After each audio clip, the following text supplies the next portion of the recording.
samahan sa aming pag-aaral. Purihin ka, sambahin ka, lutiin ka sa iyong kadaktilaan. Sa pangalan po ni Jesus, tubang panalangin. Amen. Amen. Okay, thank you, Nadsel. Nung isang linggo sa ating pag-aaral, medyo mahaba yung ating aralan nung isang linggo dahil sa mga tanong at discussion. Doon na binanggit ang katanungan tungkol sa doon sa talata sa James, no? Na ang pananampalatayang walang gawa ay patay. So, kung hindi din maliwanag sa iba sa inyo ang tungkol dito sa binanggit ni James, kung ano nga baga ang kaligtasan, kung ito baga ay by works or by faith, o paano yung faith na sinasabi ni James na walang gawa ay patay. Mayroong session akong ginawa kasama ng ilan, may mga ganyan tanong noong Thursday, last week, Thursday. And yan ay aming ni-record and ipinadala ko sa RCFBS info, even sa RCFBS resources, online BS participants at saka sa KCF BS resources. Pinadala ko ang link, no, diyan sa pag-aaral na iyan. Ang pamagat ay Dead Faith. So, kung gusto niyo ng dagdag na kaunawaan, lalo na yung mga nag-handle ng Bible studies, para kung ma-encounter ninyo ang ganitong issue sa inyong mga pag-aaral, ay magagamit ninyo yung discussion doon, no? So, medyo mahaba-haba yan, no? I think it's over more than 3 hours na pag-aaral. Marami kaming tiningnan ng mga talata. So, kung hindi pa ninyo napakinggan, you can find the link dun sa mga sinabi kong distribution lists, no? 4 yan. And you're welcome to watch it. And alam ko kayo ay may makukuhang mga kaunawaan sa mga salita ng Diyos na aming tinunghan diyan sa aming pag-aaral na yan. So, ang pamagat ay Dead Faith. Ano? Parang once and for all ay maging malinaw na ang tungkol sa pananampalataya, dahil many times, no, several times na akong tumanggap ng mga katanungan tungkol sa pananampalataya. Ano nga baga ang pananampalatayang nakakapagligtas, the saving faith, no? So I try to answer kung ano ang kanilang tanong, sagot ko. So this time, dahil parang talagang hindi maging maliwanag, sinabi ko ay mabuti pa yung magbigay na ako ng isang talagang session na walang tanong. Basta ako'y magpe-present, no? Pamula sa pasimula, no? And then hopefully habang inaaral at binibigay ko ang mga kapahayagan mula sa salita ng Diyos, ay yung mga tanong ay nasasagot. And that's actually what happened. Purihin ng Panginoon na naunawaan ng malinaw ng mga kasama sa pag-aaral at ang kanilang mga tanong ay nasagot. So if you have also questions, you are try to listen, and if there are other more questions, feel free na i-contact nyo ako, and I'll be happy to discuss some more kung mayroon pang hindi malinaw. So, dito sa ating pinag-aaralan, ito ay breastplate of righteousness, no? So, ito ay patungkol sa holy living, no? Banal na pamumuhay. Alam natin na noong tayo sumampalataya ng tunay sa Panginoong Hesukristo, tayo makasalanan, no? Pula-pul tayo ng kasalanan. Tayo zero sa harapan ng Diyos. Wala tayong bagsak sa kanyang standard. Wala tayong may ipagmalaki. Ang ating mabubuting gawa sa harapan ng Diyos ay maruming basahan. No? Pero dahil sa pag-ibig ng Diyos sa bawat isa sa atin, ay tayo kanyang kinaawaan at binigyan niya ng kaligtasan, no? Na ah, wala namang tayong ginawa para matanggap yun. Yun ay ah, ayon sa kalooban ng Panginoon. No? Hindi yun ayon sa atin kung sino tayo, anong ginawa natin, kung tayo bagay special na tao, tayo bagay mabuti. No, no, no. Nothing about us. Yun ay dahil ipinasya ng Diyos, no? Na mahalin si Nadsel, mahalin si Al, mahalin si Bibian, mahalin si Kate, si Kathleen, mahalin si Mary Jane, mahalin si Buena, and lahat, bawat isa sa atin, no? Ay pinasya niya na mahal ko to, ang taong to. So kahit siya ay makasalanan, bibigyan ko siya ng kaligtasan. And sa man side ay ang kailangan manampalataya, no? Maniwala sa sinabi ng Diyos na kapag sumampalataya sa kanyang buktong na anak, na siya ang tagapagligtas, no? Ay magkakaroon ng kaligtasan. So, man side is faith at sa God's side is grace. No? Binigay naman niya ang kanyang kaligtasan na inihanda na niya bago pa itinatag ang sanlibutan para doon sa mga tao na kanyang pinili na magiging bahagi ng katawan ng Panginoong Hesukristo, which is the church, the bride of Christ. And so, sa Romans 3 ay sinabi diyan na tayo ay actually Romans 8 ay tayo ay binigyan ng katuwiran, ng righteousness, no? Ng Panginoon. Tayo ay, at ito'y natanggap natin sa pamamagitan ng pananampalataya. So, itong katuwiran, no? Na katanggap-tanggap sa Diyos, which is ito yung katuwiran na I'm right, it's Romans 3, na nakapasa sa standard ng Diyos ay yung katuwiran na bigay ng Diyos. At yung katuwiran na yun, kanya yun. Yun ay katuwiran ng Diyos. Kanyang sariling katuwiran ang ibinigay sa sumampalataya. So, makikita natin yan sa Romans 3. Buksan ninyo pamula sa, basahin natin, no? Kahit pamula 3:21. So, screen share ko itong aking Bible. Basahin natin sa Tagalog, no? So, ito sabi dito, ako na ang babasa. Datapwat ngayon, bukod sa kautusan, ay ipinahayag ang isang katuwiran ng Diyos. Yan daw, katuwiran ng Diyos, no? Na sinasaksihan ng kautusan at ng mga propeta. Sa makatuwid bagay ang katuwiran ng Diyos sa pamamagitan ng pananampalataya kay Hesukristo sa lahat ng mga nagsisisampalataya, sapagkat walang pagkakaiba. Ibig sabihin ito kahit Hudyo, kahit hindi Hudyo, no? Ang tawag sa Bible pagka hindi Hudyo ay Griego or Gentiles. Ito ay ibig sabihin ay kahit mga lahi ni Abraham, no?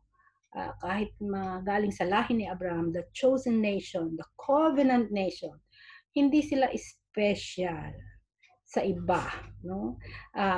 Dahil pantay-pantay, no? Sa harapan ng Diyos.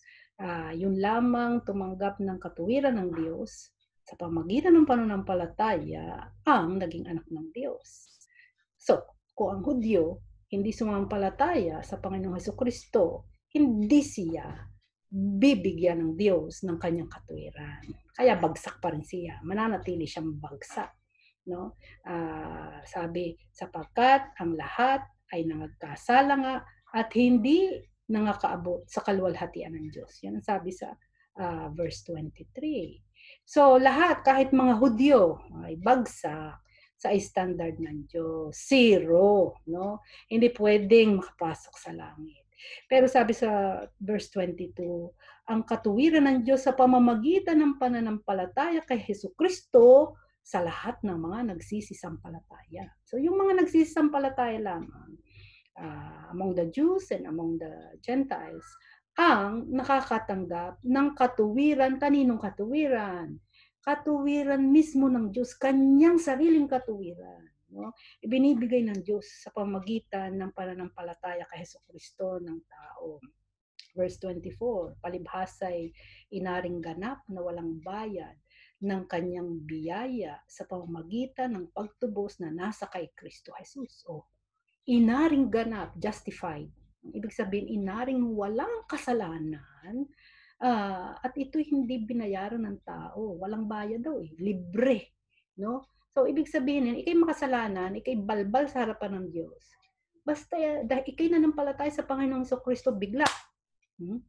Ikaw ay, sa paningin ng Diyos, tinanggap niya, inaring niya na ikaw ay perfect. Bakit? Dahil ang iyong kasalanan ay natakluban ng bigay niyang katuwiran. Siyempre, perfect. Katuwiran ng Diyos ang nasa iyo. Di siyempre, perfect yun. No? Sabi na siyang inilagay ng Diyos na maging pampalubag loob. No? Sabi dito, palibhasay, sa 24, inaring ganap na walang bayad ng kanyang biyaya. Kaya tawag biyaya, libre sa pamamagitan ng pagtubos na nasa kay Kristo Jesus. At ito ay, yung pag-aaring ganap sa iyo ng Diyos, ay dahil tinubos ka ni Hesukristo. Diba? Na siyang inilagay ng Diyos na maging pampalubag loob sa pamamagitan ng pananampalataya. Sino ang pampalubag loob? Si Jesus Christ. Anong ibig sabihin ng pampalubag loob? Siya ang nag-make peace. Okay? Dahil dati ang makasalanan, kaaway ng Diyos. No, kaaway siya ng Diyos. Pero dahil sa ginawa ng Panginoong Hesukristo, no, pinaglubag ni Kristo ang loob ng Diyos. 'Yun ang ibig sabihin. Yung galit dahil sa kasalanan, naglubag ang loob ng Diyos. Nagkaroon ng pakikipagkasundo, ng kasunduan, no? Hindi yan agreement. Ang ibig sabihin ng pakikipagkasundo diyan ay yung dati magkaaway ay nagkasundo, no? Nag-make peace, naging friends. Yan. So, kung putol man ang relasyon, dahil sa Panginoong Hesukristo, dahil sa pagtubos ng Panginoong Hesukristo, nadugtong uli ang relasyon. No? So, yan ang ibig sabihin na si Hesukristo ang pampalubag loob sa pamamagitan ng pananampalataya. So, hindi nagali, no? Sa mananampalataya, sa taong mananampalataya ang Diyos. Pinaglubag na ni Kristo ang loob ng Diyos. Nagkaroon na ng peace with God. Yun ang sinasabing peace with God. No? Hindi nakaaway ang Diyos. Kabati na ang Diyos. No? At ito'y sa pamamagitan ng pananampalataya, sa kanyang dugo upang maipakilala ang kanyang katwiran dahil sa hindi pagpansin sa mga kasalanan na nagawa ng nagdaang panahon sa pagpapahinuhod ng Diyos. So, hindi na pinapansin ang kasalanan mo na ginawa. No? Sa pagpapailalay aking sinasabi ang kanyang katuwiran sa panahong kasalukuyan upang siya'y maging ganap at taga-aring ganap sa may pananampalataya kay Kristo. No? Kaya sabi ni Pablo, kaya nga, saan naroon ang pagmamapuri? Bakit ka magmamapuri na ikaw ay ligtas, ikaw ay matuwid? Ay yan, samantalang ang katuwiran mo ay bigay ng Diyos, di ba? So at hindi tayo dapat magmapuri ng ating sarili, no? Kundi ang ating sabi nga ni Pablo, if you will boast with Jesus Christ. Ang ipagmapuri si Kristo, no? Kaya nga saan naroon ang pagmamapuri? Ito'y inihiwalay na sa pamamagitan ng anong kautusan, ng mga gawa, Hindi, kundi sa pamamagitan ng kautusan ng pananampalataya. So, huwag kang magpuri na ikaw ay nasunod ka sa mga kautusan. Yan ang mga Pariseo, very proud sila, no? Nagmamapuri sila na sila ay sinusunod nila ang mga kautusan. Pero ang sinasabi dito ni Pablo ay hindi tayo dapat magpuri dahil yan ay puro bigay ng Diyos kaya sa mananampalataya. Kaya nga maipasisiya natin na ang tao ay inaaring ganap sa pananampalataya na hiwalay sa gawa ng kautusan. So hindi kasama-sama dito sa kaligtasan ng tao at pag-aaring ganap ng Diyos sa tao ang kautusan. No? Dahil nga ay ang kautusan tayo na may ang marka natin sa pagsunod sa kautusan ay 0 eh. Yan ang sabi ni James, na kapag nasira mo ang isa, sinusunod mo ang mga kautusan, no, ng Diyos. Pag nasira mo isa, ay nasira mo na lahat. So wala namang nakaka-perfect sa law, di lahat ay 0, nasira natin lahat ang kautusan. So sa pag-aaring ganap ng Diyos, hindi binabasihan ng Diyos yung pagsunod sa kautusan ng tao. Dahil sumunod man siya ng sumunod sa kautusan ng Diyos, ang marka pa rin niya ay 0 dahil hindi niya na-perfect. So, ang pag-aaring ganap sa tao ay bigay ng Diyos ayon sa biyaya. No? Yan ay wala kang you don't actually deserve na ikaw ay riing ganap ng Diyos. Dahil walang makukuha at makikita sa atin ang Diyos na makakapagbigay ng cause, no, for us to be justified. Nothing. 0 nga eh, no? So, yan ay dahil lamang sa pag-ibig ng Panginoon. Kaya purihin ng Panginoon, inibig kayo.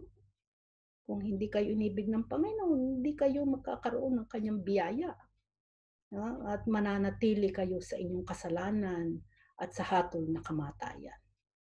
So, purihin ang Panginoon na kayo pinili, kayo ay kaniyang binuksan ng kaisipan upang kayo manampalataya at nang sa ganun, matanggap ninyo ang katuwiran ng Diyos. No? At yan ang naganap sa lahat ng mananampalataya. So, ang katuwiran ay ang righteousness, no? Na ipinakikita nitong breastplate of righteousness. Hindi ito yung katuwiran ng tao. Hindi ito self-righteousness. Iyan ang ating pinag-aralan ng isang linggo. Hindi ito yung katuwiran. No? Dahil ang katuwiran mo'y 0. Yan ay katuwiran ng Diyos na ibinigay sa tao na sumampalataya. Kaya tingnan niyo bago tayo bumalik sa ating lesson sa Galatians 3. Sabi doon, ang babasa ay si Wena. Galatians 3, punta tayo sa verse 26 and 27.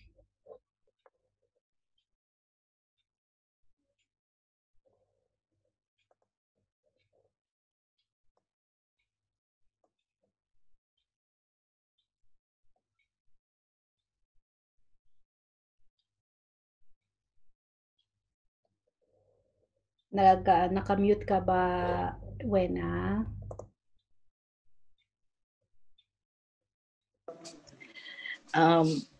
Hindi ko po narinig kasi may pinuntahan po ako. Galatians 26, for you are all sons of God through faith in Christ Jesus. 26 lang po. 26 and 27, please. For all of you who were baptized into Christ have clothed yourselves with Christ. Yan. Okay?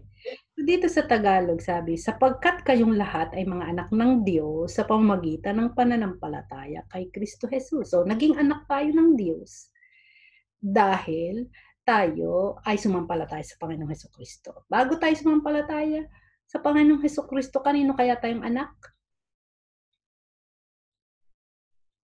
Sa palagay niyo? Diablo. Sa Diablo. Oh, noong hindi pa tayo nasampalataya sa Panginoon Jesucristo, sa Diablo tayo. Naging anak tayo ng Diyos sa pamamagitan ng pananampalataya kay Kristo Jesus. Then sabi sa verse 27, sapagkat ang lahat na sa inyo ay binautismuhan kay Kristo ay ibinihis si Kristo. Ito ang lagi ko itinatanong. Ano gang ibinibihis natin? Anong ibinibihis ninyo? Pag sinabing nagbihis. Anybody? Damit po, mga damit. Damit ang ibinibihis. Bakit ka nagbibihis ng damit, Jonald? Para matakloban ng katawan. Okay. Bakit? Dahil anong katawan mo? Banda. Ubad. Tama. Tayo sa Genesis, di ba? Yung ginawa ni Eva at ni Adan, no? Nung sila'y makakain ng bunga ng puno ng pagkakilala ng mabuti at masama at sumuway sa Diyos, nakita nila ang kanilang kahubaran, no? At sila ay nagtahi-tahi ng dahon, nagtaklob dahil nagkaroon sila ng kahihiyan. Sabi nga natin matagal na silang hubad, di ba? Pamula nang sila ilikain ng Diyos, hubad na sila. Pero hindi sila nahihiya noon kasi walang kasalanan, walang guilt. Nung sila'y sumuway at pumasok ang kasalanan, agad, no? Naganap sa kanilang kalooban yung mga masamang kaisipan at makasalanang lust, no? Makasalanang damdamin, emosyon, kaisipan, at guilt, no? Yan, kaya nakita nila sila hubad. Gusto nila magtaklob, no? So, tayo ay katulad ni Adan at ni Eva, tayo'y maraming kasalanan, maraming guilt, no? At ang mga tao, tinatakloban ang kanilang guilt. So, ang ginagawa ng mga taong pagtataklob, katulad ni Adan at ni Eva, ay paggawa ng mabuti, pagiging relihiyoso, yung charitable works, no? Relihiyon, good works, pagsunod sa kautusan, no? So yan ang mga covering na parang yung tinahitahing dahon ni Eva at ni Adan. No? Ano sabi ng Panginoon? Hindi pwede yan. Di ba? At ginawa si Eva at si Adan ng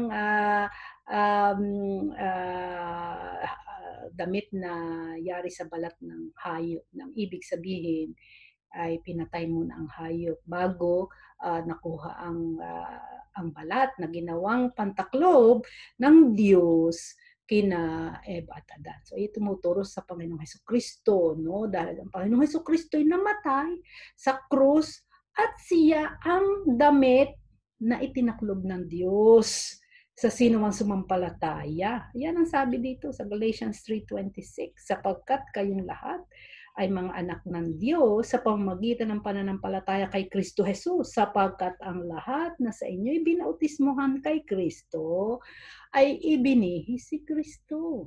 No?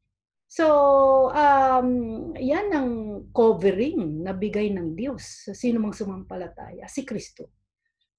Siya ay itinulad ni Apostol Pablo sa damit. No? Ito'y base din sa Genesis, yung ginawa ng Diyos, na si Kristo ang kaganapan ng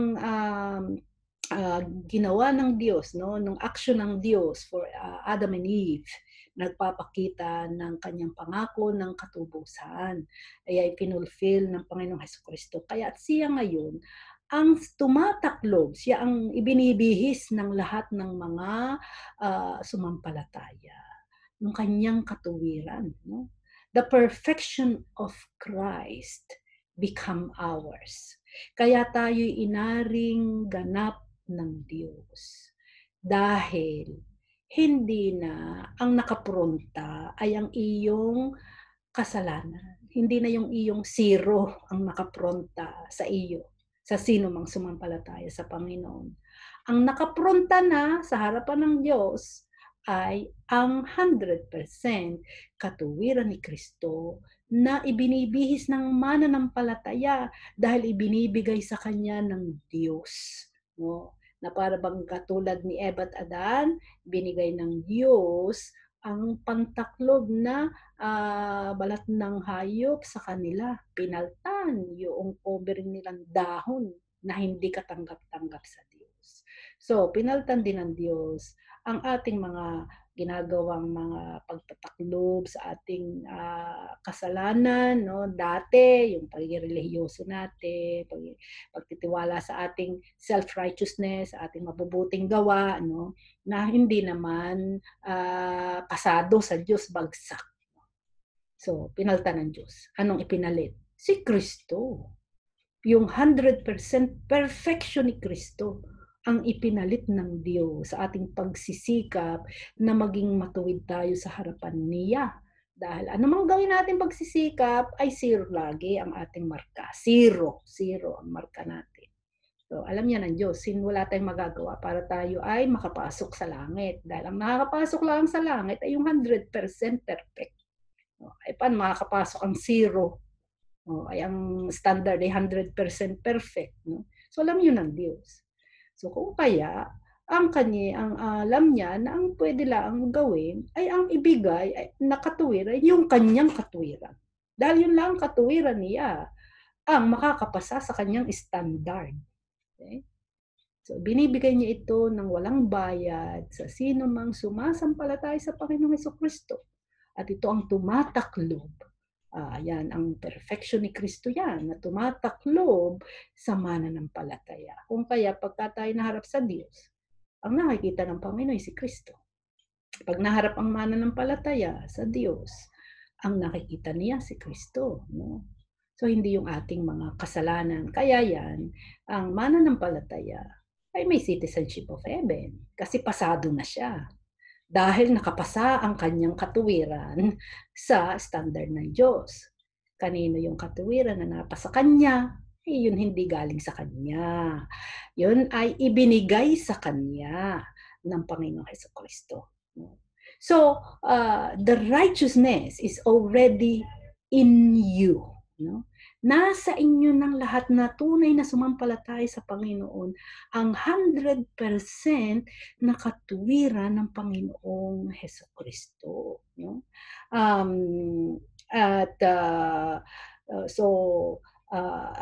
Tayo ngayon, nakapasa na tayo. Pasado tayo sa standard ng Diyos. At ito ay hindi ating nakatuwiran. Ito ay regalo galing sa Panginoong Hesukristo. Kaya yan, mga kapatid, dapat kung maunawaan natin yung ginawa ng Panginoong Hesukristo, hindi maaari na hindi tayo mag-respond ng pag-ibig sa Panginoon. No? At pagpapasakop sa Kanya. At nanaisin natin na talagang siya paglingkuran. No? Kapag naunawaan ninyo yung ginawa ng Panginoong Hesukristo na yan, no? Sa bawat isa sa atin. Dahil kung wala siya, ay talagang tayo ay hindi tayo makakaligtas sa impyerno. No? Pati ang ating pamilya, na lahat na tao walang makakapunta sa langit, lahat pa sa impyerno. Pero purihin ang Panginoong Hesukristo, no? Hindi siya nag-atubili na ibigay ang kanyang buhay dahil alam niya ito lang paraan para maibigay niya ang kanyang katuwiran sa kanyang mga tao, sa kanyang mga pinili. So,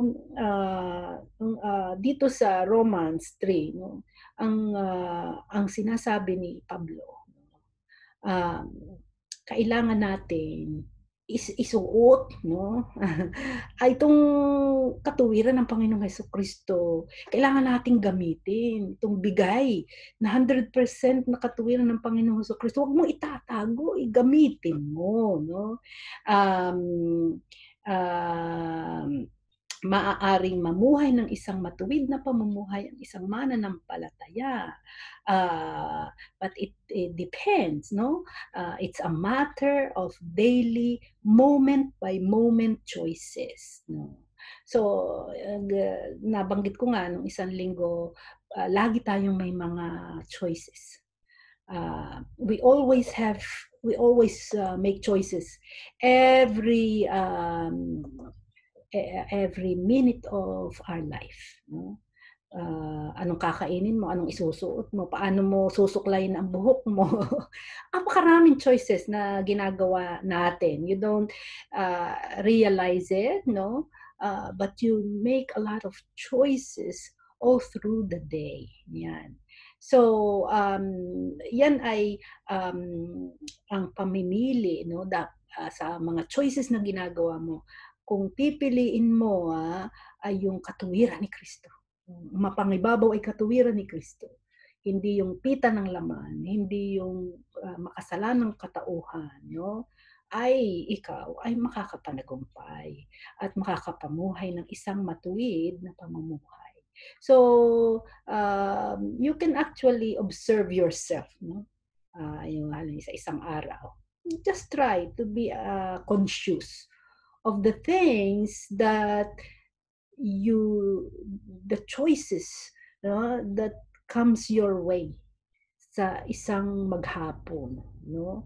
Nandiyan nga kung anong iisipin, pati yung kung anong iisipin mo tungkol sa mga tao. Halimbawa, may pumasok sa yung isang tao, asawa mo, anak mo, kaibigan mo, kasama mo sa church, leader ng church, o kasama mo sa Bible study, pumasok sa isip mo, you need to make a choice. Anong pag-iisip ang aking iisipin, kaisipan ang iisipin ko tungkol dito sa taong ito. Yan, malimit ang sinasaksak ni Satanas sa isip natin ay pula. Anong ipupula sa taong yon, no? Para lumabas na mas masama siya kaysa akin. Yan ang karaniwang nangyayari para so you feel good about yourself, you feel that you're better, so dapat pupulaan mo yung iba. So kaya yan, subukan yun, no? Pagka pumasok sa isip mo ang isang tao, anong kaisipan na iniisip mo? You have to make a choice. So kung ang dumating ang tukso ni Satanas na kaisipan ng negative thought about the person, you have to make a choice to continue thinking about it, no? Palawakin pa o putulin agad. Hingi ng tawad sa Panginoon, no? At ipanalangin ang iyong kapatid.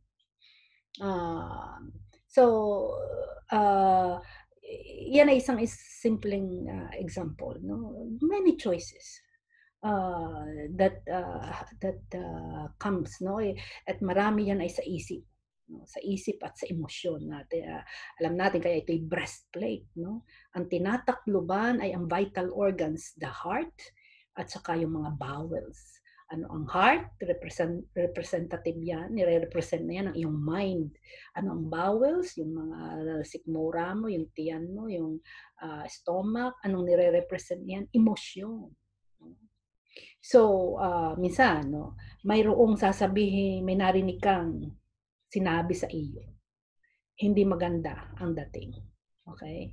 It's like disrespectful or very insensitive, no? Then you have a choice. Anong choice mo? Masaktan, mag-isip ng masama tungkol doon sa nagsalita sa iyo, o sagutin mo rin siya kung ang sabi niya sa iyo ay maanghang, ay mas maanghang ang iyong isasagot, no? So those are the choices that you face. So, anong pipiliin? Palampasin at unawain na maaaring mayroong medyo hindi pa malalim ang kaniyang pananampalataya, kung kaya't siya ay ganoong kumilos o magsalita, kailangan niya na ipanalangin para matagpuan niya ang tunay na pagpapasakop sa Panginoon para ang banal na espiritu makapaghari sa kanyang buhay. ipanalangin siya, huwag umimik, no? Huwag nang sagutin. Yung pabalang na salita sa iyo, huwag nang sasagutin. Sa halip, huwag ding pag-isipan ng masama. Ipanalangin ang Panginoon ang tumulong, magpalaya sa Kanya, at ikaw, huwag masaktan. So, patawarin. Yan. So, those are the choices. O, that's one choice you can do. O, sagutin mo rin pabalang. O. At iyong pagwikaan, pag-isipan ng masama. So, you see, those are the choices that come in front of you. What will you choose?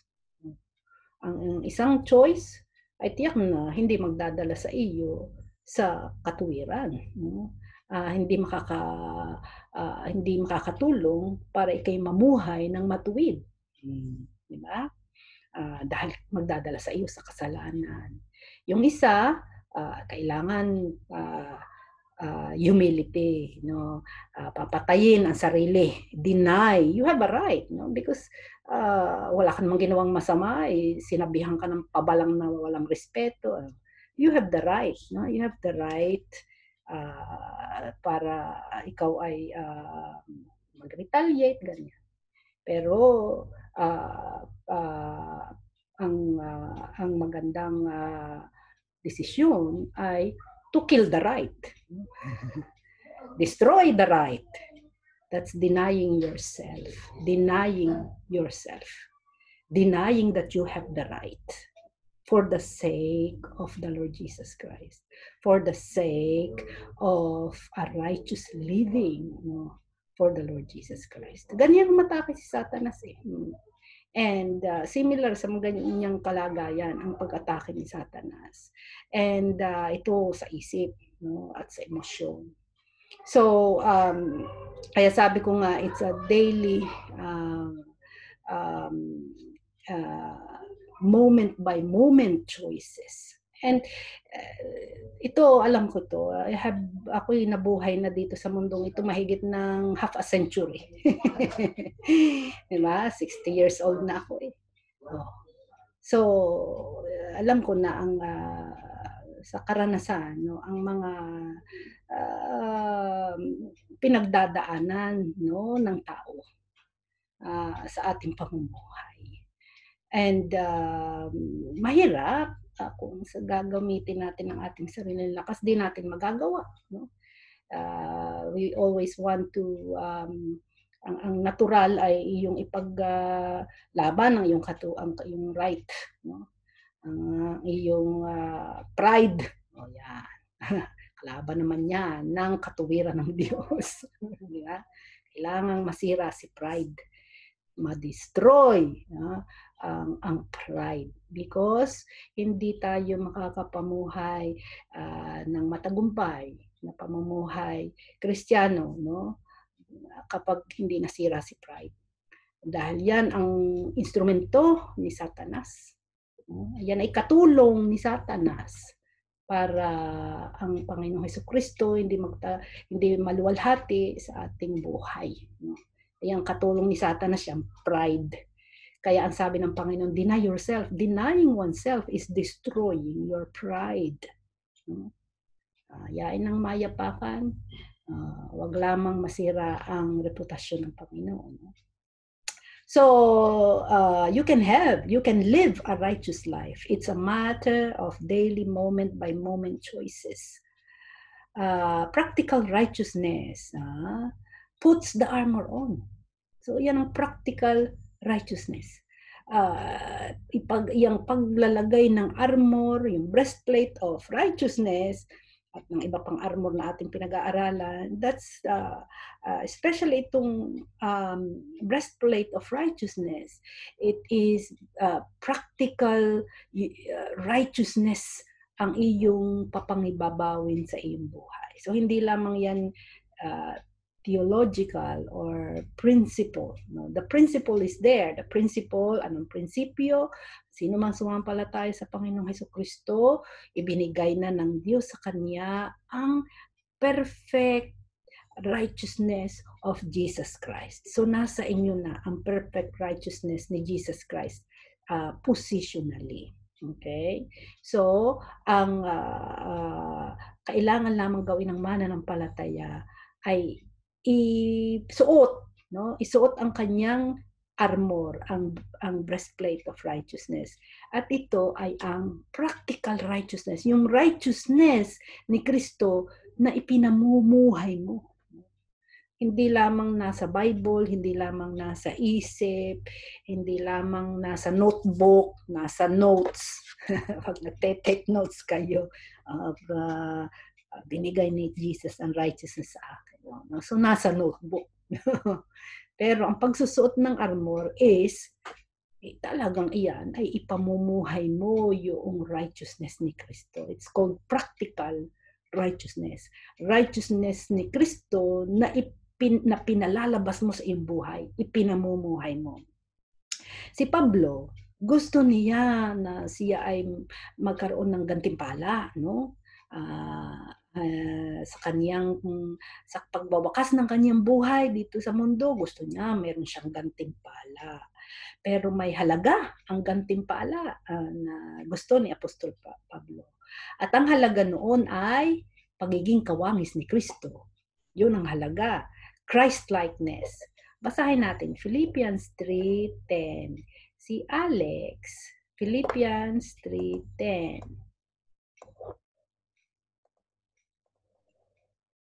Philippians 3:10. That I may know him, and for the power of his resurrection and the fellowship of his sufferings, being made comfortable unto his death. Mm-hmm. So, sabi nga dyan, ang gusto ni Pablo, that I may know him and the power of his resurrection and the fellowship of his suffering, being made conformable unto his death. Ay, ito'y gusto niya actually maging katulad ni Kristo. Anong sabi diyan sa Tagalog? Philippians 3:10. Sabi sa Tagalog, upang aking i-share sa screen. Upang makilala ko siya at ang kapangyarihan ng kanyang pagkabuhay na maguli. Ganda niya, yung power yan. No? Ang pakikisama ng kanyang mga kahirapan. Maganda rin yan. Yan na yun ang suffering. Suffering ni Kristo. Na ako'y natutulad sa kanyang pagkamatay. So, ang sinasabi diyan ni Apostol Pablo, gusto niya na ang kanyang practical righteousness makamatch ng kay Kristo.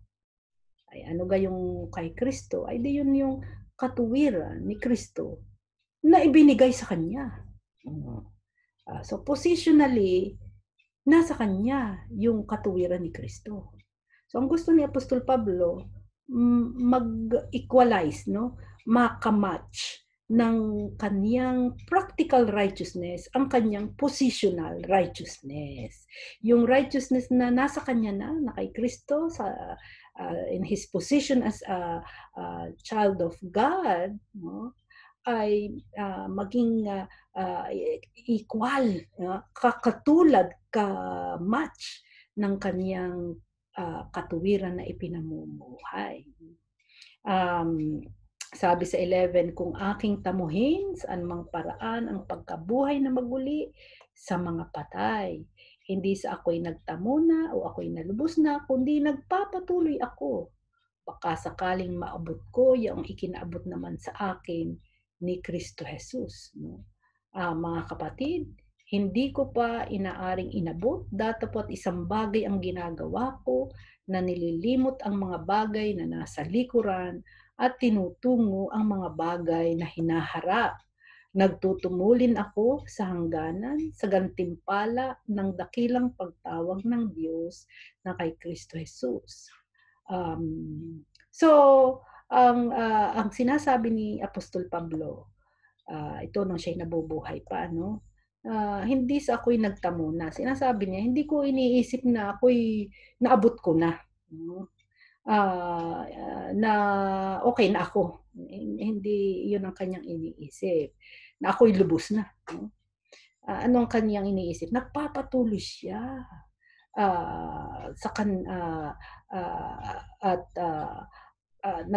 Nagsisikap siya na magpatuloy, no? Nililimot niya ang mga bagay na nasa likuran. So, kung mayroon mga halimbawa mga masamang naging kalagayan sa iyong past Christian life, ito karaniwan, no? Dahil tayo hindi agad tayo nakaunawa ng mga katotohanan ng Panginoon. So, maraming mga pagkakataon ay napapabagsak, no? Lupagi. Lalo na kung nung una ay hindi pa talaga nakapokus ang pag-iisip sa mag-aral ng salita ng Diyos. Basta na lamang sama sa church, no? Attend pagkalinggo, attend sa prayer meeting, no? That's it. Ang focus ng buhay Kristiyano ay ang mga activities, no? ng sama-sama, fellowshipping, no? Hindi pa siya yung mga paglilingkod, no? So sinasabi paglilingkod daw sa Panginoon, no? Hindi pa siya back up ng kaunawaan sa salita ng Diyos. So maaari ang ginagawa sa pag-iisip niya paglilingkod sa Panginoon, pero sa katotohanan ay paglilingkod sa kanyang sarili. Kung anong gusto ng sarili, anong makakasiya sa sarili, no? Dahil hindi pa nababakapan ng katotohanan ng salita ng Diyos. Dahil hindi alam ang salita ng Diyos, hindi alam ang Biblia, nagbabasa ng Bible, paano magagawa ang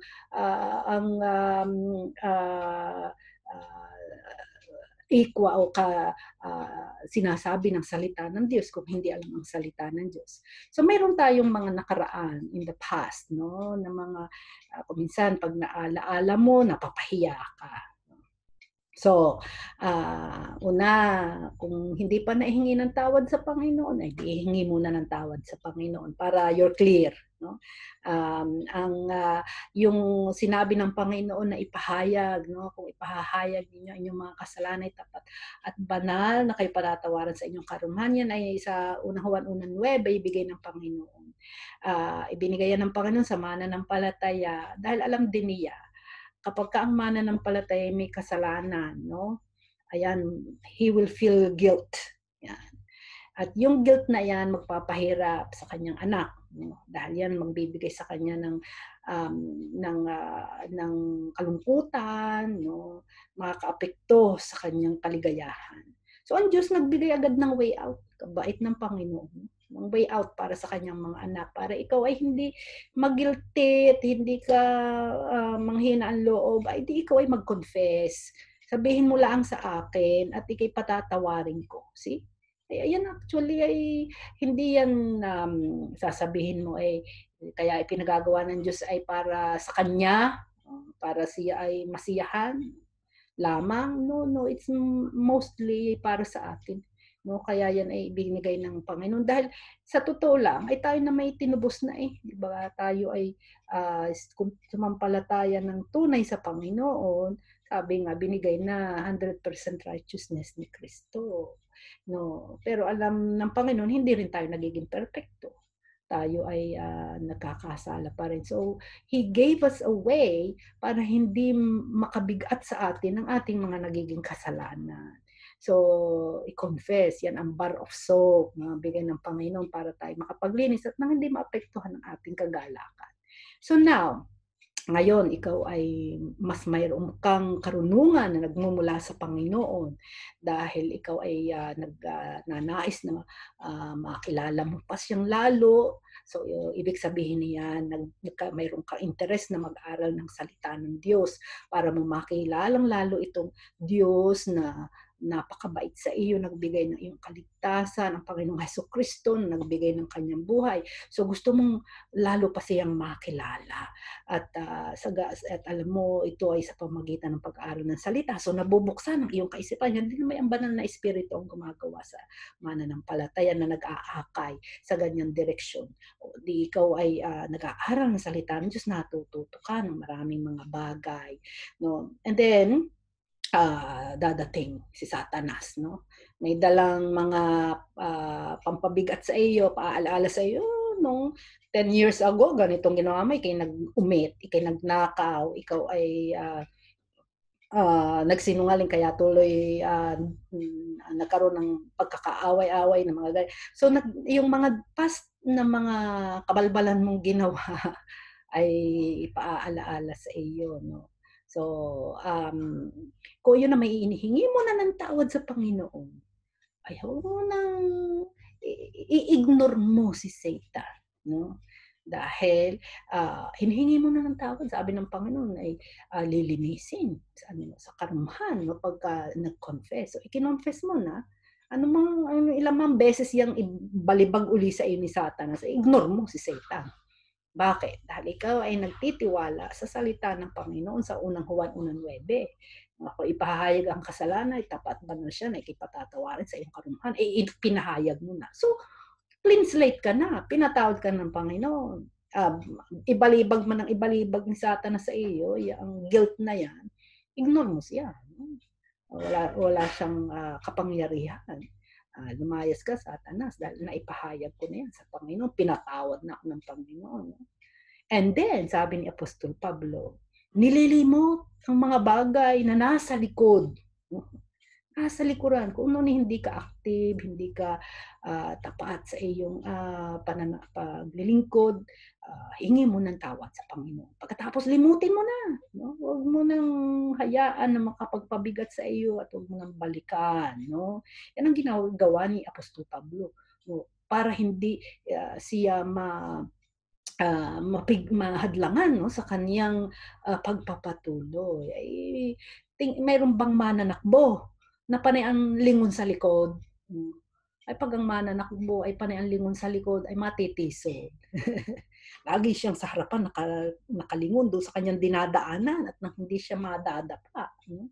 So, nililimot ang mga bagay na nasa likuran at tinutungo ang mga bagay na hinaharap. Di ang iyon namang pagpukusan yung nasa harapan mo, yung mga choices na dumarating everyday sa harapan mo.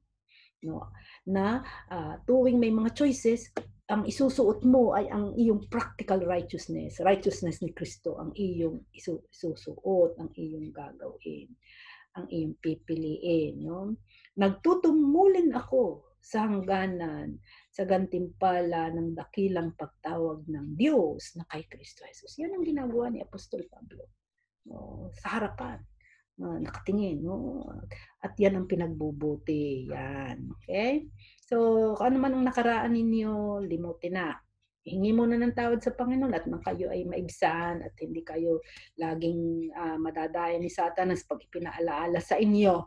Magkaroon ng guilt, no? Hingi na ng tawad sa Panginoon kung hindi pa nahingi ng tawad at kalimutan. At ang harapin ay itong nasa harapan niyo, no? Na dito isuot, put on the armor, put on the breastplate of righteousness. What does it mean? Practical righteousness. Ipamuhay ang katuwiran na ibinigay na sa inyo ng Panginoong Hesukristo. So, allowing Christ's righteousness that God gave us when we believed to control our daily life, making it the standard when we make a choice on what to do, what to say, what to think, what to desire, how to respond to things that happen in our life, is putting on the breastplate of Christ's righteousness. See? So, ito yung allow sa righteousness ni Kristo na binigay ng Diyos sa atin nung tayo manampalataya sa Kanya, na siyang mag-control sa ating pang-araw-araw na buhay. No? And ito ang maging standard natin, no? Pag tayo may mga choices na kinakaharap, may pagpiling kinakaharap sa anumang gagawin natin, sasabihin, iisipin, mga pagnanais, yung ating mga reaksyon sa mga nangyayari sa paligid natin, no, nagaganap sa atin, ginagawa ng mga iba sa atin, no, yan ang pagsusuot ng breastplate, no, ng katuwiran ni Kristo, ng baluti ng katuwiran ni Kristo. Basahin natin sa 1 Peter 1:15 to 16. Si Bibian, 1 Peter 1:15 to 16. 1 Peter 1:15.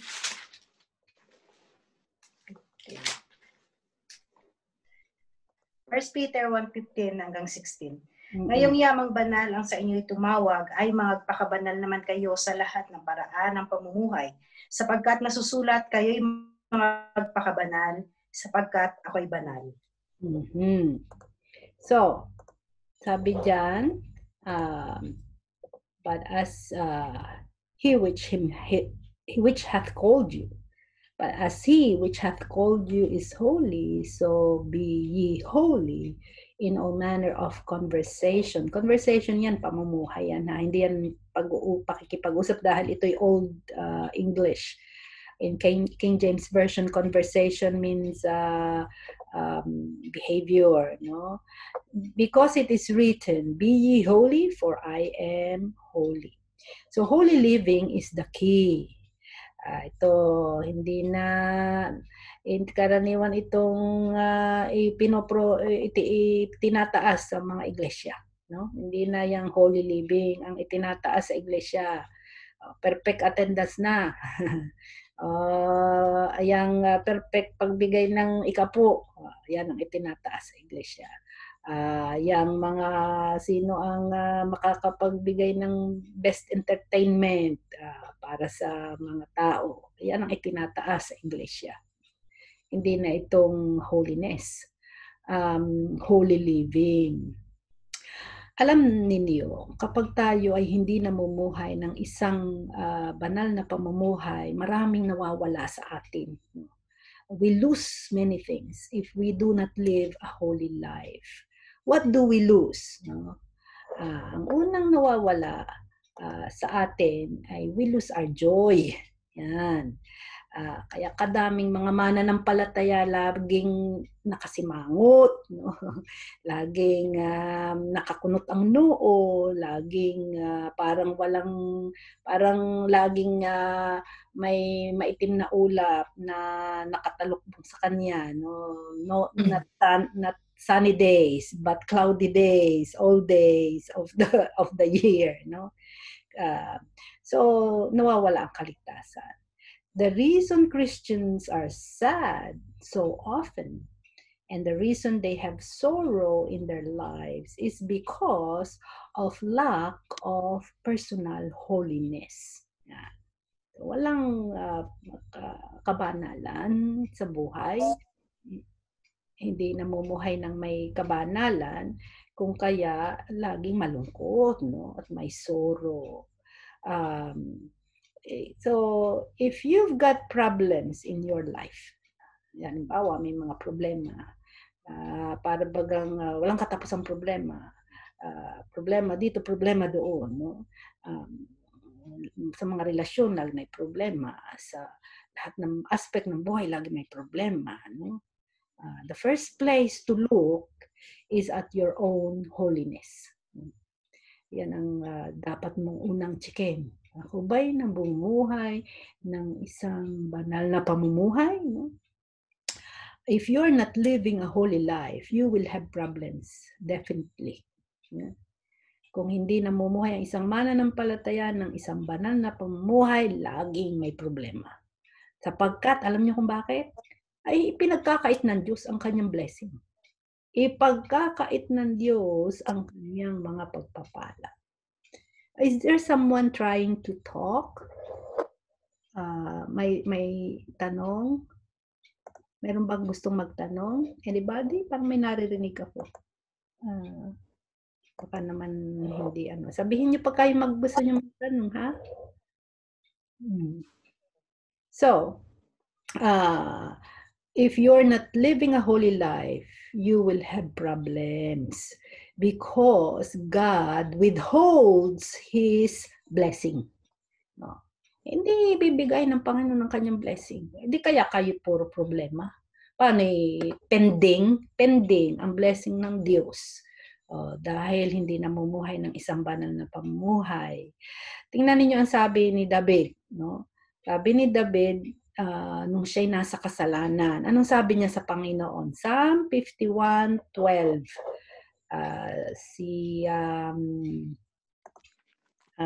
Jenny. Babasa po si Neng, tita. Sorry? Babasa po si Neng. Oh, sige. Oops.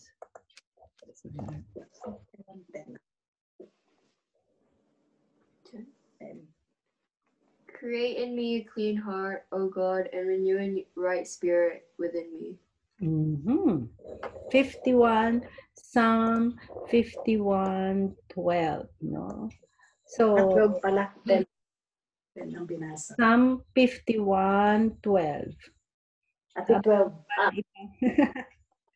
10 po ang binasa. 51. Restore unto me the joy of thy salvation and uphold me with thy free spirit.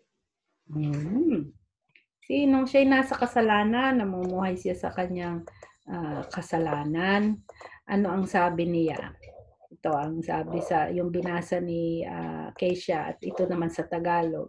Ibalik mo sa akin ang kagalakan ng iyong pagligtas at alalayan ako ng kusang espiritu. Restore unto me the joy of thy salvation. See? Ligtas, pero wala ang joy. Hindi naman ang hinihingi ni David ay restore to me my salvation. Ligtas si David. Ang nawala sa kanya, nung siya'y mamuhay sa kasalanan, ay ang kanyang kagalakan. Kaya yun ang kanyang hinihingi, na i-restore ng Panginoon sa kanya yung kanyang kagalakan. So, David is saying, he still has his salvation. He only lost the joy. So maraming Kristiyano ganyan. Ligtas sila. Ligtas pa sila. Sila'y tunay na nanampalataya sa Panginoon. Pero dahil hindi namumuhay ng banal na pamumuhay, mali-mali ang choice na pinipili, sa halip na ang isuot ay ang righteousness ng Panginoong Hesukristo, ay sinusunod ay ang sariling masamang pagnanais, no? Nawawala ang kanyang kagalakan. At so ito ang kalagayan ng maraming mga tao. And I hope we will try not to be like them, no? Ang iba pa ng mga tao, hindi isinusuot yung baluti ng katuwiran na bigay ng Diyos. Ang isinusuot nila, papel. Papel na baluti. Paper armor. Yan ang isinusuot ng ibang mga tao. So, ano itong paper armor, no? Ito. Restore to me the joy of thy salvation. If we are not living a holy life, we will have problems because God will withhold His blessings. No, sorry. So, paper armor. Kita mo yan, si Samurai, naka-paper armor. May magagawa ba yung paper armor niya doon sa tabak ng kanyang kalaban? Wala. however elaborate a paper armor is, it is still only a paper armor. No? Christians say they have problems. Their family is having problems. Sinasabihan sila, kailangan mo magpa-counsel, kailangan mo counselor. 10 to 12 sessions, no, ng counseling. Punta ka sa pastor, punta ka sa minsan magbayad ka, no, doon sa mga nagpapabayad ng mga counselor. Ayan ay putting on paper armor. Yeah? Hindi yung 10 to 12 sessions with a counselor ang kailangan ng Kristiyanong may problema. Ang kailangan niya ay 10 to 12 hours in the presence of God. Until they sort out the unholy characteristics in their life and get right with God. So, hindi counseling, hindi, nakakatulong naman yung, ibig kong sabihin, halimbawa, mayroon kang problema, mayroon kang pinagtitiwalaan na leader sa iglesia, elder, o yung pastor, o kasama mo sa iglesia na iyong nire-respect. So, nagsha-share ka. No? They can only do so much. What can they do? Listen to you. Di ba? Kung may wisdom, yung counselor na yun, ay sasabihin ka, what you need is not me. What you need is God. No? You have to go to God, sort out your sins, no? Yung mga kasalanan. Hingi mo ng tawad, talikuran, at maging maayos ang iyong pamumuhay sa harapan ng Diyos. Yan ang kailangan mo. So yung mga matatalinong counselor, no? Hindi basta hinahagpos lang sa balikat, sa likod, yung kapwa mananampalataya na may problema. Yung marunong at may discernment na counselor, makikita niya na ang bunga ng problema nitong taong ito yung kasalanan sa buhay niya na kanyang hindi tinatalikuran. At i-guide niya itong tao na lumapit sa Diyos at humingi ng tawad, talikuran kanyang kasalanan. Yan ang paraan para maalis ang problema. So it's not really 10 to 12 sessions with a counselor. That's paper armor. It will not, hindi yan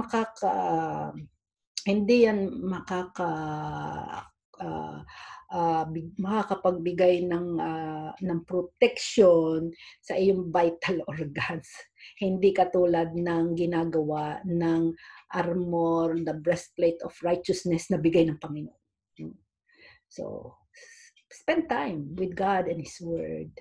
At ipakikita ng Panginoon sa iyo sa pamagitan ng kanyang salita yung mga masasama, balbal, no, na pamumuhay na nagaganap sa kalooban mo, sa katauhan mo, at magpakababa, no, tumulad sa isang tao na humarap sa salamin. Ang salamin ay ang salita ng Diyos, na hindi kinalimutan ang kanyang nakita, no?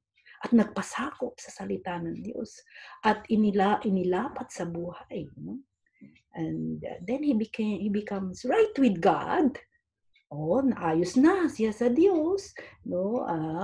Yan, ibubuhos na ng Diyos ang kanyang pagpapala, no? Unang ibibigay sa kanya ng Diyos ay kagalakan, marirestore ang kanyang kagalakan.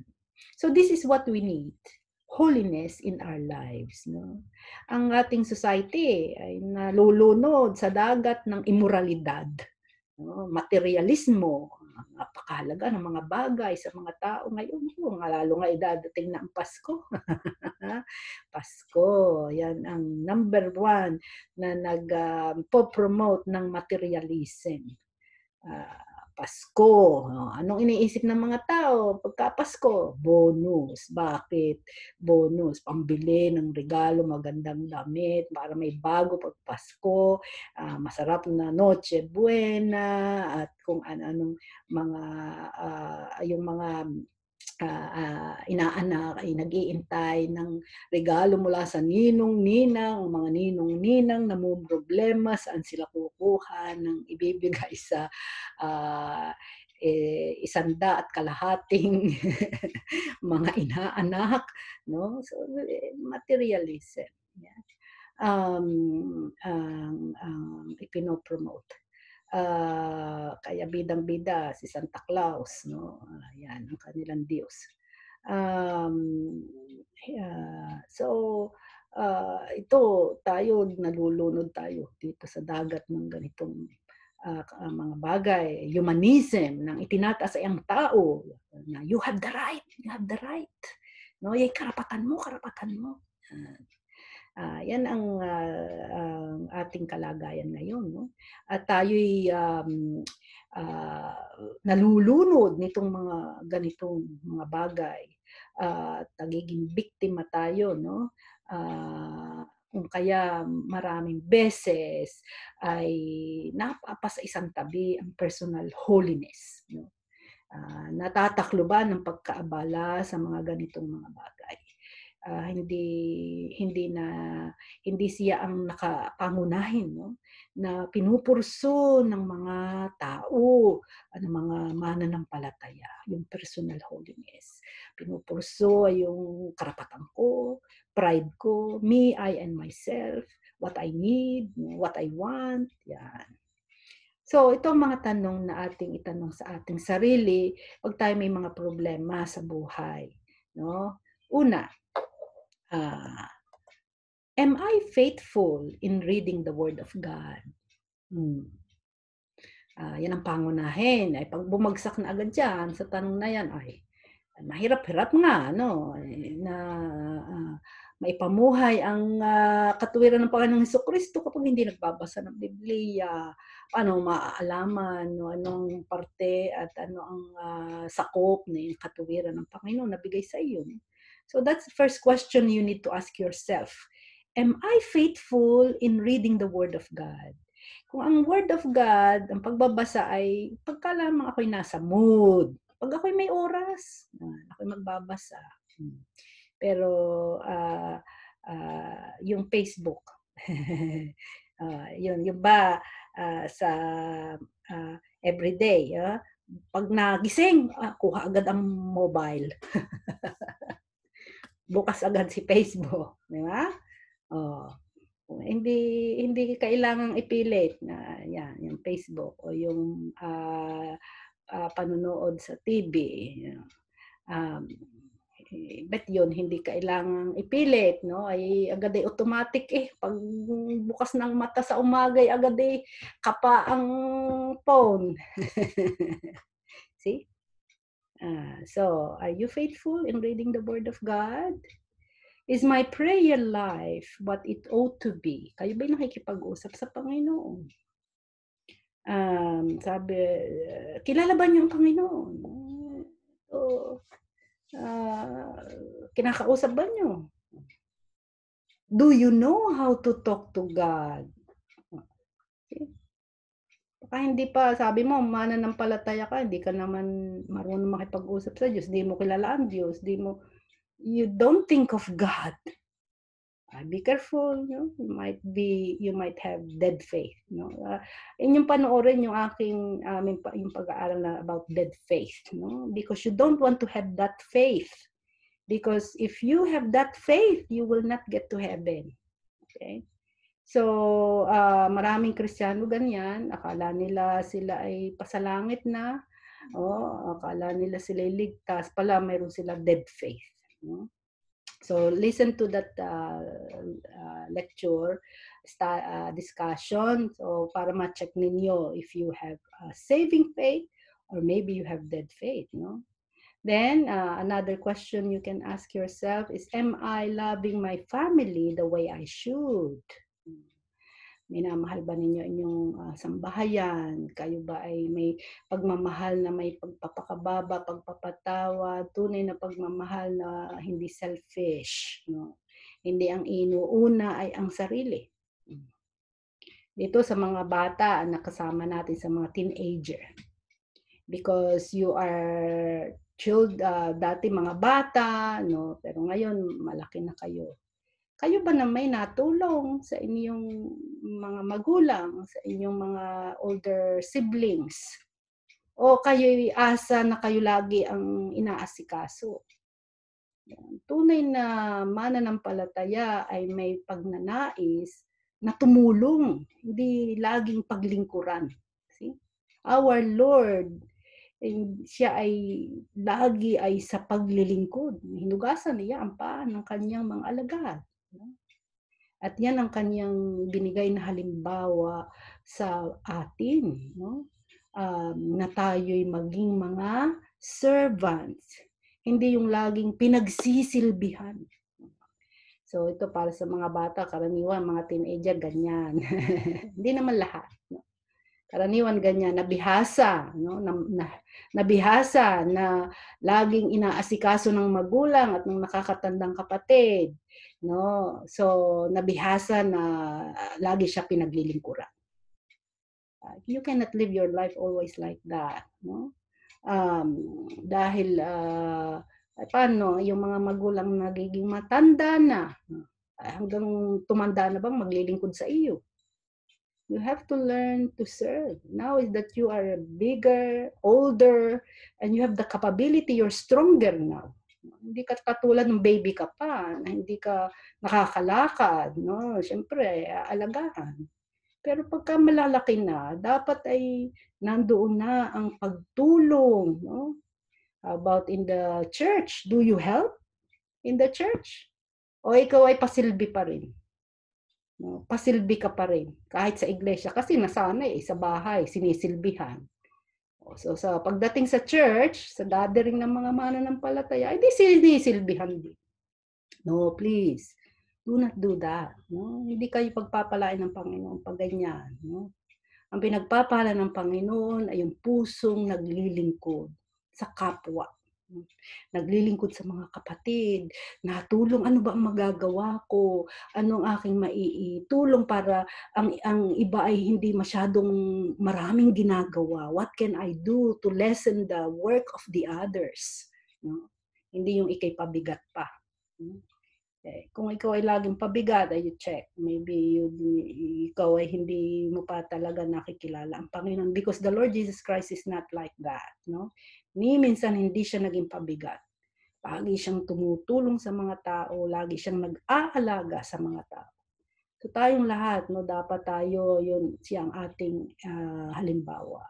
Maging that we have a serving attitude, no, that we have the heart of a servant. Always asking, always checking what we can do to help. No, hindi yung ikaw lagi ang paglilingkuran. No? And you will not have the joy if you're like that. No? So, am I loving my family the way I should? Am I serving my family? Am I helping my family? Am I speaking for Jesus Christ, unashamed in my society and my culture, wherever I am? Hindi ka ba nahihiya na ipagsabi si Jesucristo, pag-usapan si Jesucristo, nahihiya ka? No? Nahihiya kang maalaman ng iyong mga kasamahan na ikinag-aaral ng Biblia. Nahihiya kang maalaman na ikay Kristiyano, na ikaw ay nananampalataya sa Panginoong Jesucristo. Nahihiya kang maalaman na ikaw ay born again. Lalo na sa mga kabataan dahil ng peer pressure, dahil sa ngayon konti na lang sa mundo, no? Mga kabataan, lalo na dito sa developed nations, ang nananampalataya at naniniwala sa Panginoong Jesucristo, marami hindi kilala ang Panginoong Jesucristo. Hindi kilala ang Diyos. No? So, are you speaking about your Lord, the Lord Jesus Christ, unashamed, hindi nahihiya sa society, no? Saan ka man naroroon. Ako, noong ako'y nagtatrabaho sa Rio Tinto, it's a mining company. Ako lang ang Pilipino doon. No? So, lahat puti mga kasama ko.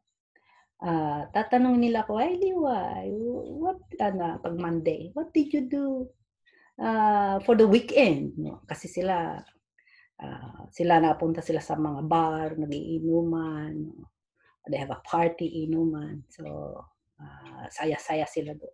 Tatanong nila ako, anong fun? What fun did you have sa weekend? Sabi ko, kami ay may gathering sa aming bahay. Kami nag-aaral ng salita ng Diyos at we worship God. Di sila'y tahimik lang. Sabi ko, dahil hindi naman tayo habang panahon nandito sa mundo. Sabi ko, we are not going to live forever. Someday, we're gonna leave this world. Yeah? And we need to be sure where we're going. Where will we spend eternity? Yeah. And God has in His Word, He tells us, to the way that we can spend eternity with Him in heaven. So, ano ang iyong sagot? Sinasabi mo ba ikiumaten sa church? Or ay, dyan lang kami noong Sabado at Linggo. Are you ashamed to speak about the Lord Jesus Christ? Am I giving to the Lord what I ought to give sacrificially and taking care of the stewardship of all the rest of it that I keep? Ikaw ba'y nagkakaloob mula sa iyong sweldo sa gawain ng Panginoon? O iyon ang lahat? Kulang po sa akin, Panginoon eh. Yan. See? Ikaw ba'y nagkakaloob mula sa ibinigay ng Panginoon sa iyo, nakita sa isang buwan, sa gawain ng Panginoon? Am I living a righteous life as God has in His Word? Namumuhay ka ba ng may katuwiran? Gaya ng sinasabi ng Panginoon. So, we don't want to lose our joy. What else do we lose? No? We lose our joy. What else do we lose? We lose our fruitfulness. We become unproductive for God's kingdom. Kapag hindi namumuhay ng banal na pamumuhay, hindi namumunga. No? Nagiging unproductive sa kaharian ng Diyos. Walang bunga. Yan ang sinasabi sa 1 Corinthians chapter 3, no? Na ang daladala pagharap sa trono ng paghatol ng Panginoong Hesukristo, the Bema Judgment Seat of Christ, ang daladala niya, kahoy, dayami, ay padadaanin sa apoy di sunog. Yan. Kasi walang bunga. No? Walang yung bunga na mananatili for eternity. No? What else do we lose when we do not live a holy life? We're going to lose our reward. No? Wala kang reward sa langit. Now, I want to discuss this reward next meeting because there are other things that I want to show you here. Pero ito ang tatlo, no, na nawawala. May iba pa. This is yung ilan pa, no? Pero kasi 8:37 na sa aking we have done 1.5 hours of study. So dito tayo magwawakas. So we lose our joy, we lose our fruitfulness. No? Lagi ang sabi ko sa inyo, our Lord Jesus Christ is a fruit inspector. Ayan, pagka natingin sa buhay ng mananampalataya para tayong puno, no? Naghahanap siya ng bunga. Yan. Na mabuting bunga. Ay baka ito puro masamang bunga ang nakikita ng Panginoon. No? He is a fruit inspector. So, kung hindi namumuhay ng banal na pamumuhay, walang bunga. walang mabuting bunga ang buhay. Siyempre, ay alangang mamunga ng mabuti kung walang kabanalan. Hindi productive para sa gawain ng Panginoon. Kadami na ganyan, no? Kasama sa iglesia. O ka-active, active sa iglesia. No? Pero ang ipinamumuhay ay sariling righteousness, no? Hypocrisy, peke, paimbabaw, pakitang tao. Maaaring sa harapan ng mga tao ay productive, no? Pero sa harapan ng Diyos, ay hindi maloloko ang Panginoon.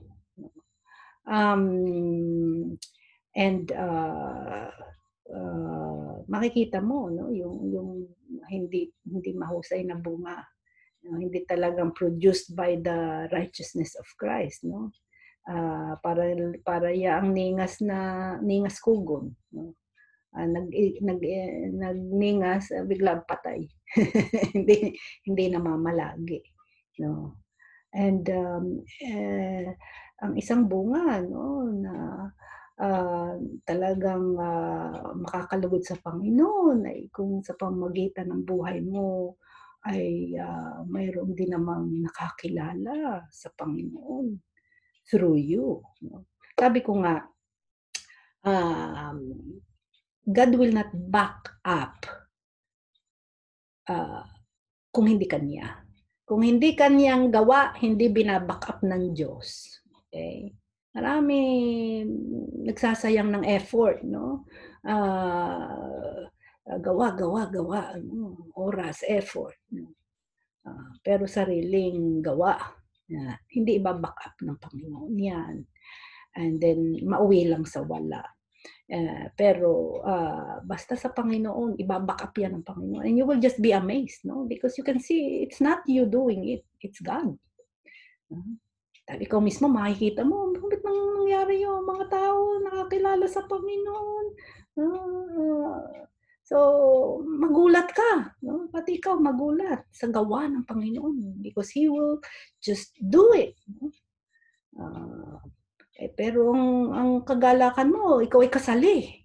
Pinagsali ka ng Panginoon. Pero siya lahat ng gawa, pero kasali ka. So, ibig sabihin, may kabahagi ka. No?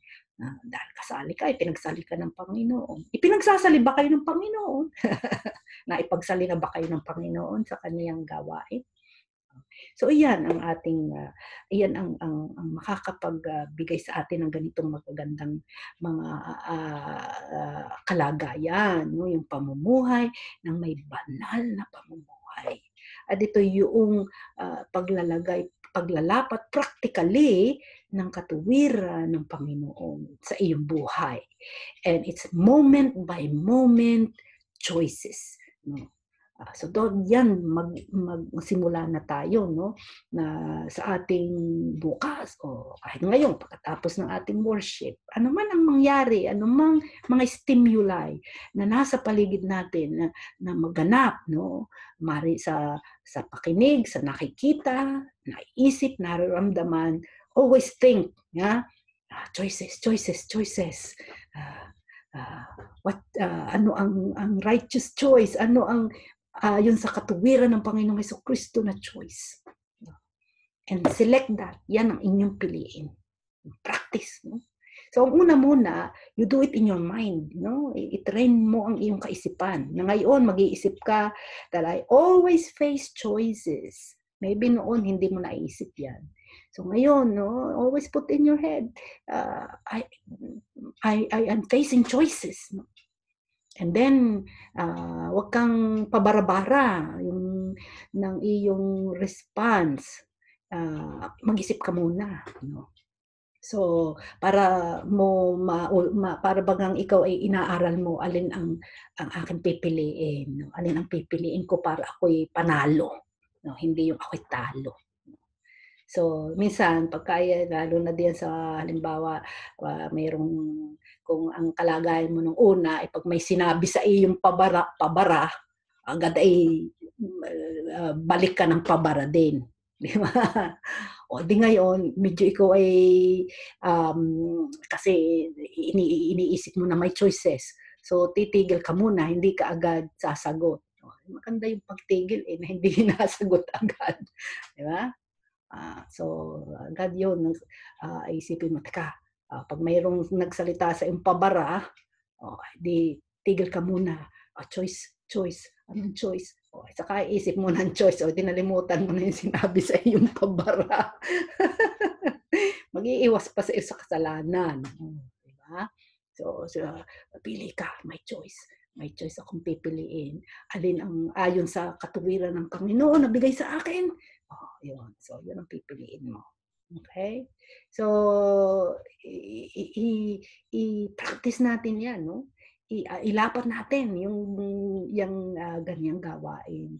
Sa ngayon, magsimula na tayo, maging aware, maging alert, no, sa mga choices, so that you can put more effort sa pag-check mo, no, kung ano ang iyong gagawin.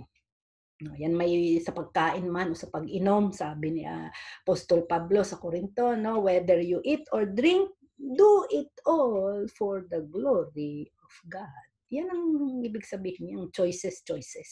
No? You do it all for the glory of God. We will continue with our study next meeting. Mayroon ba kayong tanong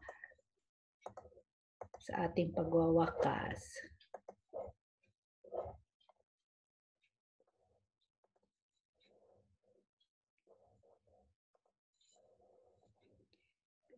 Mayroon kayong gustong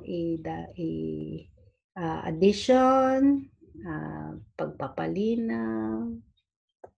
Anybody? Kung wala na, magwakas na tayo sa panalangin ng mga kapatid. Purihin ang Panginoon. Nawa ito lahat tayo ay ako kabilang sa sinisermonan ko. Lahat tayo, pare-pareho tayo ng kalagayan. No? We're fighting the same enemy. So we have to be wise. Okay. Sino nga sinabi ko? Si Kathleen, no? Kathleen, pwede kang sige. Tayo po'y manalangin, mga kapatid ko. Dakilang Diyos na banal, makapangyarihan sa lahat, pinupuri at sinasamba ka po namin sa gabing ito. Tunay ngang ikaw ang Diyos na hindi nagbabago, ngayon, bukas at magpakailanman, nararapat lamang po na ibigay sa inyo ang pinakamataas na papuri at pagsamba sa bawat isa sa amin. Salamat po sa mga natutunan namin sa aming pag-aaral ng inyong banal na salita. Salamat po sa buhay ng aming Ate Liway. Salamat po sa kalakasan niya at sa patuloy na pagbabahagi sa amin ng inyong mga salita. Patuloy po ang dalangin namin na lagi niyo po siyang ingatan kasama ang kanyang buong pamilya. Salamat din po sa buhay ng mga kapatid ko sa pananampalataya na kasama kong nagpapatuloy na mag-aral ng inyong ebanghelyo. Nawa po'y patuloy naming magamit ang mga natututunan namin sa aming mga buhay at sa aming paghihiwalay. Samahan at gabayan mo po kami. Bigyan niyo po kami ng kapayapaan sa aming mga puso at ilayo niyo po kami sa anumang gawa ng kaaway. Sa iyo po namin ipinagkakatiwala ang aming mga buhay.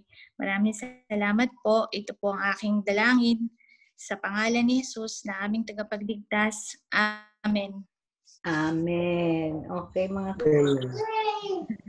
Sige, pagpalain kayo ng Panginoon. Hanggang salamat po, ate. Salamat po. Thank you po. Bye. God bless. Bye. Bye. Thank you. Salamat.